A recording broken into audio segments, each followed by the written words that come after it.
இறையேசுவில் அன்புக்குரியவர்களே, வாணி நமுதே வானக விருந்தே, இயேசுவின் திருவுடல் திருரத்த பெருவிழா என்று தாயாம் திரு அவை மகிழ்வோடு கொண்டாடுகிறது.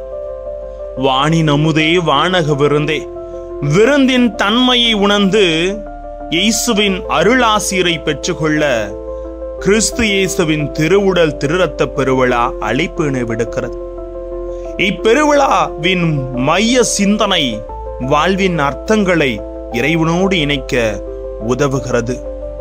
அதை வார்த்தையோடு கடந்து சென்று சிந்திக்கலாம் வாங்க. Praise the Lord. இயேசுவுக்கே புகழ், இயேசுவுக்கே நன்றி. இறைவனின் அருட்கரமும் அருளாசிரும் உங்களோடும் உங்கள் குடும்பத்தோடு நிறைவாக தங்கிட உங்களை நான் வாழ்த்துகிறேன். அன்பின் இனியவர்களே, விருந்து உறவின் அடையாளம். உறவு சமூகத்தின் விருந்தோம்பல் தவிர்க்க முடியாத வாழ்வின் கூறு. இல்லம் வரும் விருந்தினரை உறவினரை உணவிட்டு மகிழ்வுடன் பேணுவது ஒரு சமுதாயத்தின் அடையாளம். விருந்தோம்பலை குறிப்பிடும் திருவள்ளுவரும் அழகாக கூறியிருக்கிறார். இருந்தோம்பி இல்வாழ்வதெல்லாம் விருந்தோம்பி வேளாண்மை செய்தற் பொருட்டு என்கிறார்.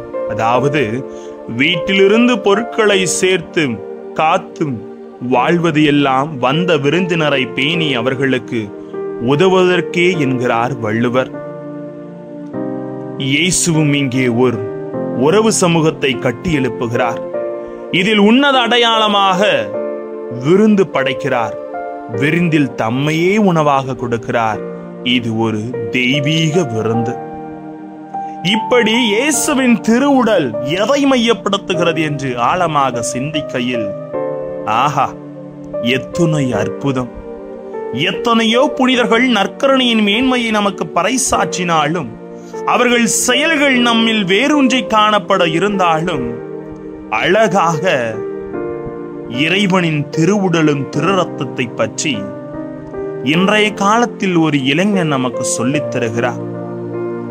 மிகுந்த அறிவும் நிறைந்த ஞானமும் ஆழ்ந்த பக்தியும் கொண்ட அந்த தெய்வ குழந்தை 1991 5ஆம் மாதம் 3ஆம் நாள் ஆண்ட்ரோனியோ ஆண்ட்ரியா குட்டி ஆகியோருக்கு லண்டனில் பிறந்தது.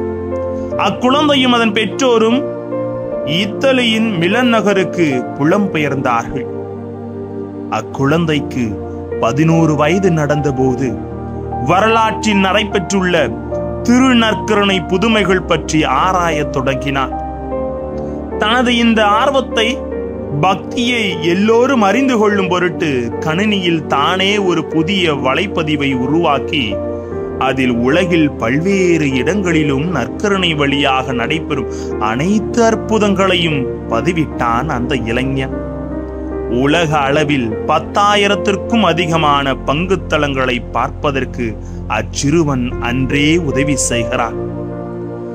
தன் வாழ்வில் 3 முறை மட்டுமே திருப்பலியில் பங்கு கொண்டிருந்த திருமணின் தாய் தனது மகன் இயேசுவின் மீது கொண்டிருந்த பேரன்பினால் மனமாற்றம் அடைந்து தினமும் நற்கருணை பெற ஆரம்பித்தால் எத்துணை புதுமை! அறிந்து கொள்கிறீர்களா? நற்கன் மீது அளவற்ற பக்தி கொண்டிருந்த தனது மகன் கேட்கும் கேள்விற்கு பதில் கூற வேண்டும் என்ற ஆர்வத்தால் இறையியல் படிப்பையும் தொடர்ந்தார். பங்கு பணிகளிலும் ஆலய பணிகளிலும் மிகுந்த ஆர்வத்துடன் பங்கேற்று வந்த அச்சிறுவன் 2006ஆம் ஆண்டு அக்டோபர் 12ஆம் நாள் அன்று இரத்த புற்றுநோயினால் பாதிக்கப்பட்டு இறந்து போனார். சோதனை மிகுந்த நேரம். அச்சிறுவன் தான் திருத்தந்தை பிரான்சிஸ் அவர்களால், மறைந்த நமது திருத்தந்தை பிரான்சிஸ் அவர்களால் 2018 ஜூலை 5ஆம் நாள் இறை ஊழியராக உயர்த்தப்பட்டார். 2020 அக்டோபர் 10ஆம் நாள் அன்று அசிசி நகரில் அருளாளராகவும் உயர்த்தப்பட்டு அருளாளர் கார்லோ அகுஸ்திஸ் சிறு வயதில், இளமை வயதிலே ஆண்டவர் எல்லோரும் அறிய ஆர்வத்துடன் நற்கருணை மேன்மையையும் எல்லோரிடத்திலும் எளித்து சென்று இந்த நூற்றாண்டின் இளம் புனிதராக விரைவில் உயர்த்தப்பட இருக்கிற அவ்விளைஞன் நமக்கும் கற்றுத்தருகிறார் நற்கருணையின் மேன்மையை அறிந்து கொள்ள. கோயிலுக்கு போறோம், நற்கருணை வாங்குகிற பொழுது எப்படி வாங்கி கொண்டிருக்கிறோம்? இது ஆண்டவரின் திருவுடல் என்று உயர்த்துகிற பொழுது அவரையே உற்று நோக்கி நேசித்து அவரை வாங்குகிற மனம் நமக்கு இருக்கிறதா? இப்பெருவிழா நம்மை சிந்திக்க அழைப்பு விடுக்கிறது. இயேசு நமக்கு அளிப்பும் அப்பமும் ரசமும் சாலோம் அரசர் மெல்கிசதேக் ஆபிரகாமுக்கு அளித்த அப்பத்தையும் திராட்சை ரசத்தையும் போல் அன்பையும் உடன்படிக்கையும் ஒற்றுமையும் பிணைப்பையும் சுட்டிக்காட்டுகிறது. 1 கொரிந்தியர் புத்தகம் சொல்லுகிறது, கிறிஸ்துவின் உடலும் ரத்தமும் நமது உணவாகியது, நமது பானமாகியது என்று. நாம் மருந்து சாப்பிடுகிறோம் என்று வைத்துக் கொள்வோம். அந்த மருந்து எந்த நோக்கத்திற்காக கொடுக்கப்படுகிறதோ அந்த நோக்கத்தை அதை நிறைவேற்ற அந்த மருந்தை உண்பவர் மருந்தோடு ஒத்துழைக்க வேண்டும். அதுபோல மாமருந்தாகிய நற்கருணை எந்த நோக்கத்திற்காக ஆண்டவரால் கொடுக்கப்பட்டதோ அந்த நோக்கம் நிறைவேற நாம் ஒத்துழைக்க வேண்டும். அதைத்தான் அந்த புனிதர் தனது வாழ்விலே அந்த அருளாளர் கார்லோ அகஸ்டிஸ் நமக்கு நினைவுபடுத்துகிறார். இயேசு நற்கருணை ஏற்படுத்த பல நோக்கங்கள் உண்டு. அதில் ஒரு நோக்கம் சிதைந்து கிடக்கும் புரிந்து கிடக்கும் மனித இதயங்கள் அவரின் ஒரே பந்தியில் அமர்வதால் ஒன்றாக வேண்டும் என்பதாகும். உணவு அது அன்பின் அடையாளம், உணவு அது மகிழ்ச்சியின் அடையாளம், உணவு அது சமாதானத்தின் அடையாளம், உணவு அது ஒற்றுமையின் அடையாளம். அன்பும் மகிழ்ச்சியும் சமாதானமும் ஒற்றுமையும் இல்லாத இடத்தில் நற்கருணை கொண்டாட்டத்தின் நோக்கம் நிறைவு பெறுவதில்லை. அது ஒரு வெளிச்சடங்காக மட்டுமே அமைகிறது. இந்த பெருவிழா வரும்போது எல்லா பங்குலையும் பயங்கர பிரம்மாண்டமா நற்கருணாதரை அலங்கரித்து ஊர்வலமாக அங்குமிங்கும் கொண்டு வந்தவரை ஆராதனை செய்வார்கள். வெறும் வெளுமடையாளமாக பணத்தை கொட்டி பூக்களால் நிறைத்து ஒருவன் இன்னொருவனை வெறுத்து போட்டிகளினாலும் பொறாமைகளினாலும் என் ஆண்டவரை சுமக்கிற பொழுது அது எப்படி நிச்சயமாக ஆசீர்வாதத்தை கொண்டு வரும்?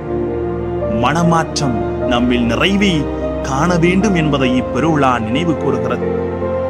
இன்று நாட்டிலும் வீட்டிலும் எத்தனை பிரிவினைகள்!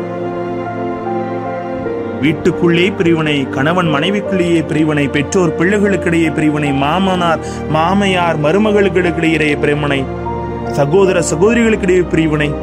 வீட்டை விட்டு வெளியே வருகிறோம், வீட்டுக்கும் இடையே பிரிவினை, தெருவுக்கும் இடையே பிரிவினை, வட்டத்திற்கும் இடையே பிரிவினை, மாநிலத்திற்கு இடையே பிரிவினை, நாட்டுகளுக்கு இடையே பிரிவினை. இப்பிரிவினைகளை அகற்றுவோம். ஆண்டவர் எதற்காக தனது உடலையும் இரத்தத்தையும் விருந்தாக தந்தார் என்பதை ஆழ்ந்து சிந்தித்து பார்த்து அவர் விருப்பத்தை நிறைவேற்றுவோம். அப்போது உலகத்திலிருந்து இதுவரை நமக்கு கிடைக்காத பேரமதி நமது உள்ளத்திலும் இல்லத்திலும் குடிகொள்ளும். ஆண்டோர் ஒரு மொழி சொல்லி இருக்கிறார்கள், ஒன்று சேர்ந்தால் வாழ்வோம், பிரிந்தால் வீழ்ந்து விடுவோம். எனவே நம்மை இணைக்க கிறிஸ்து தன் உடலையும் இரத்தத்தையும் முழுமையாக கொடுத்தார். அதை உள்கிற நாம் இறைவனோடு இணைந்து செயலாக்கப்படுத்துவோம். ஆசீர் என்றென்றும் நமக்கு. ஜெபிப்போமா. அன்பு இறைவா, உமது அன்பையும் ஆசிரையும் உணர்ந்தவர்களாக இதோ கிறிஸ்துவின் திருவுடல் திருரத்த பெருவிழா எங்கள் வாழ்வில் பிரிவினைகளை அகற்றி அன்பு, மகிழ்ச்சி, சமாதானம், ஒற்றுமை தலைத்தோங்க எங்களோடு தங்கும் ஆண்டவரே.